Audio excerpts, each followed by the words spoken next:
Welcome to The Explainer. Today, we're diving into what is arguably the most profound 4.5 billion-year-old mystery in the history of our planet. We're going to look at the incredible story of early life, and we'll trace the exact steps of how seemingly lifeless chemicals miraculously transformed into living, breathing biology. Seriously, how did lifeless chemicals transform into you? I mean, imagine a world with absolutely no trees, no animals, not even a single microscopic cell anywhere. Just molten rock, toxic gases, and violent lightning storms. Yet somehow, from that incredibly chaotic, completely toxic planet, emerged every single living organism, including you sitting there watching this explainer right now. Figuring out exactly how this happened? Well, it's pretty much the greatest detective story in scientific history. So let's start with Chapter 1, the scene of the crime, early Earth. To really grasp this mystery, we have to travel way back in time to establish the incredibly hostile starting conditions of our planet. And, the sheer, unfathomable scale of time here is just staggering. Around 4.5 billion years ago, Earth basically formed from space dust, and it was constantly bombarded by asteroids and covered in continuous volcanic eruptions. The temperatures were just impossibly high. But over millions of years, the planet finally slowly cooled down enough for water to condense, which formed these vast oceans. And then, jumping to roughly 3.8 to 3.5 billion years ago, we see the miraculous emergence of the very first simple cells. But what on earth happened in between? Before life could even begin, we have to ask what ingredients were actually available. Earth's ancient atmosphere was this violent, swirling mix of methane, ammonia, hydrogen, carbon dioxide, nitrogen, and water vapor. Now, the absolutely crucial point here is that early Earth lacked something we consider entirely essential: oxygen. There was literally zero oxygen to breathe. This was a completely toxic inferno of an atmosphere. And that brings us to the next phase of the mystery. Moving right along to Chapter 2, the first clue, the primordial soup hypothesis. So as the planet cooled and those vast oceans formed, they didn't just sit there doing nothing. This reality actually sets the stage for a totally revolutionary idea proposed by scientist Alexander Oparin and JBS Haldane way back in the 1920s. They suggested that these ancient oceans basically became a giant chemical laboratory, what they called the primordial soup. Their hypothesis was that intense energy from those early violent lightning storms, plus unshielded ultraviolet radiation from the sun and immense volcanic heat, all of that caused the simple toxic gases we just talked about to react with one another right there in the water. And so, over millions of years, those intense chemical reactions produced more complex organic molecules. Tiny pieces gradually accumulated in those warm, ancient oceans: amino acids, sugars, fatty acids, and nucleotides. Now, I want to be super clear about this. Actually, scratch that. Let me emphasize this. These accumulating molecules were not living organisms yet, not even close.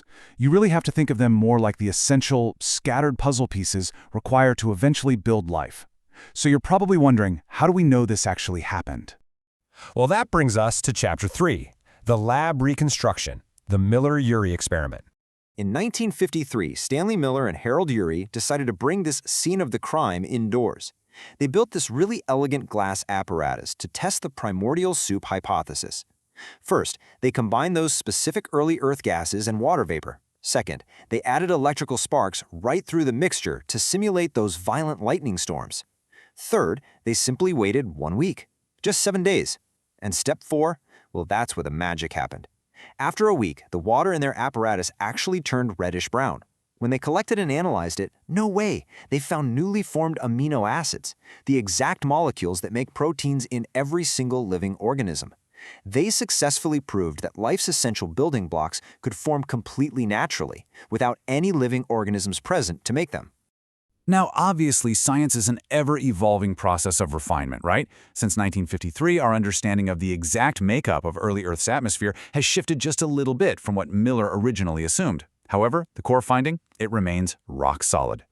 Later experiments using volcanic gases have also successfully produced amino acids and a whole bunch of other complex organic compounds.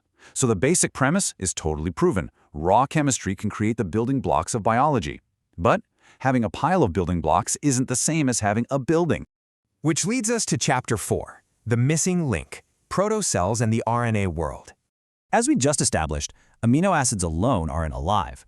The most complex hurdle in chemical evolution was investigating exactly how chaotic, scattered molecules manage to organize themselves into functioning, living biology. The next big challenge was organization, and it turns out fat molecules naturally form these tiny protective bubbles, which scientists call protocells. By creating microscopic compartments with a protective membrane, the chemical reactions trapped inside those bubbles could suddenly become highly efficient and highly organized, completely separated from the chaotic ocean outside. Inside those protective protocells, even more complex chemistry evolved, leading to a massive breakthrough, the RNA world hypothesis. Now today, we all know DNA as the king of genetic storage, right? But it's basically just a biological hard drive. It primarily stores genetic information, but lacks catalytic ability, meaning it can't drive chemical reactions on its own. RNA, however, is an incredible biological multitasker. RNA can both store genetic information and act as a catalyst for chemical reactions. Because it can do both jobs, scientists strongly believe RNA was the crucial early molecule that bridged the gap between raw chemistry and the complex replicating biology of the first simple cells. So why does a billions of years old history lesson matter to us right now? That takes us to our final chapter, the ongoing investigation, astrobiology today. Understanding our own chemical evolution doesn't just explain our past. It gives scientists the exact blueprint they need to search for life elsewhere in the universe. We're looking at targets like Mars, Jupiter's moon Europa, Saturn's moon Enceladus, and distant exoplanets light years away. By knowing how life started here on Earth, that it requires the right chemical ingredients, energy sources like heat or lightning, and liquid water, we know exactly what to look for on other planets and moons. Because if those same conditions exist out there, well, perhaps life could emerge there too. It all really comes down to a deeply profound reality. Life is built from the exact same atoms found throughout the cosmos. We aren't made of some rare Earth-exclusive magic material. The story of chemistry becoming biology on Earth is a process tied to the fundamental building blocks of the entire universe. From the tiniest microbes to every plant, animal, fungus, and human alive today, it all stems from universal chemistry. Which leaves us with one final provocative question.